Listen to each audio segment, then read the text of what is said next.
হযরত আবু সাঈদ খুদরি রাদিয়াল্লাহু তাআলা আনহু বলেন, বিশ্বনবী সাল্লাল্লাহু তাআলা আলাইহি ওয়াসাল্লাম ঘোষণা করেছেন, যেই বান্দার মধ্যে তিনটি কাজ পাওয়া যাবে, যেই বান্দার মধ্যে তিনটি অবস্থা পাওয়া যাবে, সেই বান্দার জন্য জান্নাত সহজ হয়ে যাবে।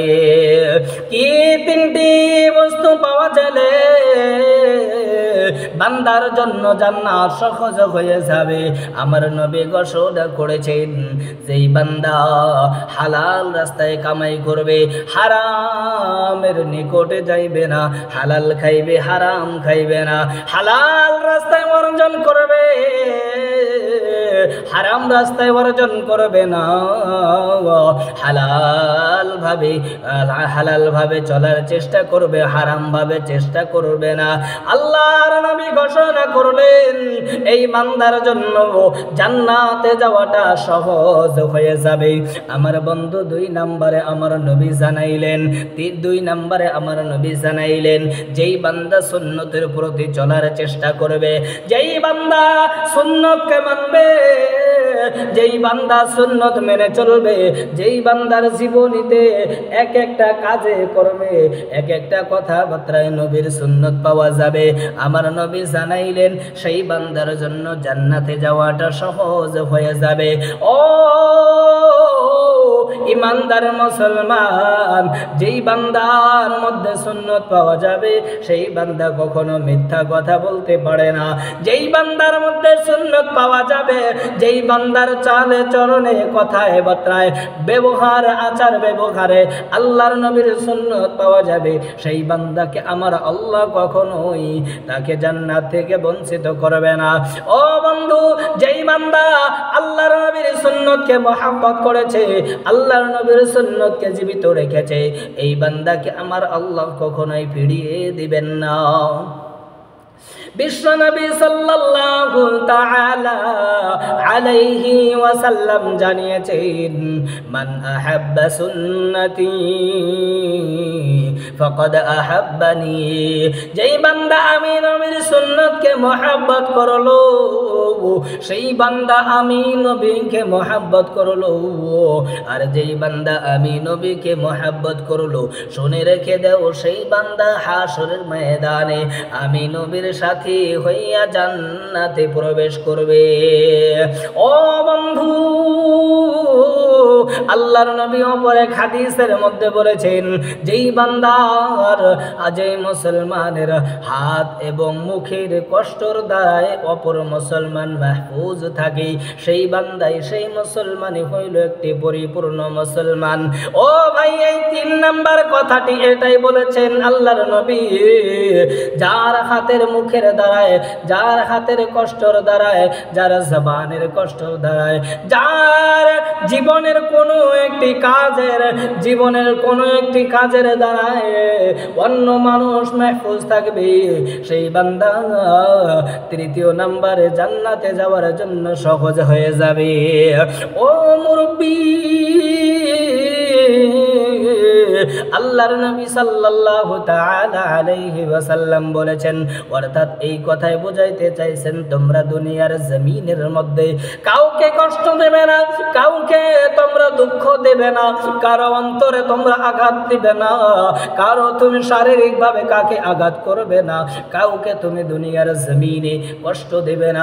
তোমার হাতের দ্বারাই হোক, তোমার মুখের দ্বারাই হোক, তোমার শরীরের কোনো অঙ্গের দ্বারাই হোক, ও বন্ধু, দুনিয়ার জমিনে যতদিন বাঁচবা এমন ভাবে বাঁচার চেষ্টা করবে যে দুনিয়ার জমিনে যখন তুমি পৃথিবীতে এসেছিলা, ও ভাই, যখন তুমি ভবনে এসেছো, সারা দুনিয়াটা হেসেছে, কাঁদেছো তুমি, এমন আমল করিও রে ভাই, মৃত্যুর সময় হাসিবা তুমি, কাঁদিবে ভবন। এ মুসলমান, আল্লাহর নবীজি সাল্লাল্লাহু তাআলা আলাইহি ওয়াসাল্লাম মানুষদেরকে নেক কাজের হুকুম দিয়েছেন, কখনোই খারাপ কাজের কথা বলেন নাই। তাই তো বিশ্বনবী সাল্লাল্লাহু তাআলা আলাইহি ওয়াসাল্লামের মতো একজন কোন মানুষকে যদি পৃথিবীর জমিনে খুঁজে বেড়ান, পৃথিবীটা শেষ করে দেবেন, পৃথিবীর ইতিহাস শেষ হয়ে যাবে। নবীজির সিরত এবং সুরতের মতো কোন একজন মানুষ পৃথিবীতে পাবেন না। ও বন্ধু, বিশ্ব নবীর একজন সাহাবী তিনি বলেন, আমি 14 রাত্রের চাঁদের মধ্যে আমি চন্দ্রর 14 তারিখের রাত্রে আমি একবার চন্দ্রের দিকে তাকাইছি। আমার নবীর চেহারা কত সুন্দর ছিলেন, একবার গভীর মনোযোগে শুনে নেন। ও বন্ধু, সাহাবী বলেন, আমি 14 তারিখের রাত্রে চন্দ্রের দিকে একবার তাকাইছি, আবার বিশ্ব নবীর দিকে তাকাইছি, একবার চন্দ্রের দিকে তাকাই, আবার আমি নবীর চেহারার দিকে তাকাই। ও মানুষ শুনে নাও, আমি ওই 14 তারিখের রাত্রের চন্দ্রের মধ্যে আমি খুদ দেখেছি কালা দাগ দেখেছি, আমার নবীর চেহারায় কোনো দাগ নাই। মানুষ রে, ওই চন্দ্র থেকে উজ্জ্বল আমি বিশ্ব নবীর চেহারা মুবারক পেয়েছি। ও নবীর উম্মতের দল, কোরআনুল কারীমে সূরা ইউসুফের মধ্যে মহান আল্লাহ রাব্বুল আলামিন জানিয়ে দিয়েছেন, ওই হযরতে ইউসুফ আলাইহিস সালাতু ওয়াস সালামকে দেখিয়া মিশরের নারীরা নিজের হাত কেটে ফেলেছিলেন। এই সাহাবী বলেন, আমি যেটা মনে করি ওই 14 রাত্রে চাঁদের সময় আমি যে নবীজির চেহারাটা দেখেছি, ওই মিশরের নারীরা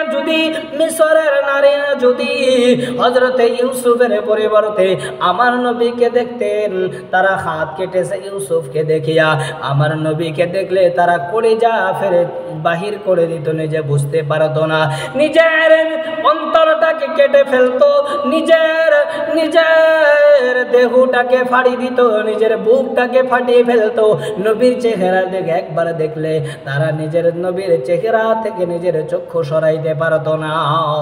ও বন্ধু, যেই নবীর চেহারায় একটা দাগ নাই, যেই নবীর শরীরের মধ্যে মশা মাছি বসা হারাম ছিল, যেই নবীর শরীরে কোনো পোকামাকড় বসা হারাম, যেই নবীর শরীরের মধ্যে কোনো ঘা প্রস্রাব হওয়া হারাম, সেই নবী যে আমাদের জন্য কত কান্না করেছেন, কতই কষ্ট করেছেন, কত মেহনত করেছেন, কত মানুষের আঘাত খেয়েছেন।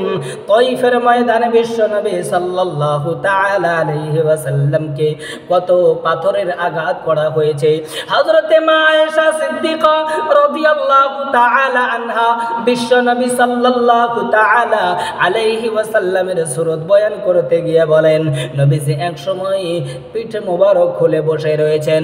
হযরতে আয়েশা রাদিয়াল্লাহু তাআলা আনহা তিনি বলেন, আমি নবীজির পিঠের মধ্যে ছোট ছোট কালো কালো দাগ দেখতে পাইলাম। নবীজিকে বললাম, ইয়া রাসূলুল্লাহ, ইয়া হাবিবাল্লাহ, আপনার শরীরে এগুলো কিসের দাগ? আপনার কি কোনো ঘা হয়েছিল? নবীজি বলেন, আয়েশা রে, আমার শরীরে ঘা হওয়া হারাম। ও নবী, তাহলে এগুলো কিসের দাগ? নবীজি বলেন, আয়েশা রে, আমি যখন দিন প্রচারের জন্য আমার উম্মতের মধ্যে যাই, ওই তাইফের ময়দানে যখন আমি দিন প্রচার করতে যাই, তাইফের মানুষ ওইখানকার যুবকদেরকে লাগাইয়া আমি নবীজিকে পাথর মেরেছে।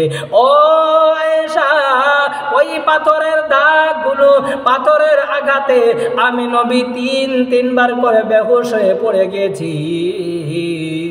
ওই পাথরের আঘাতের কালো কালো দাগগুলো রয়েছে।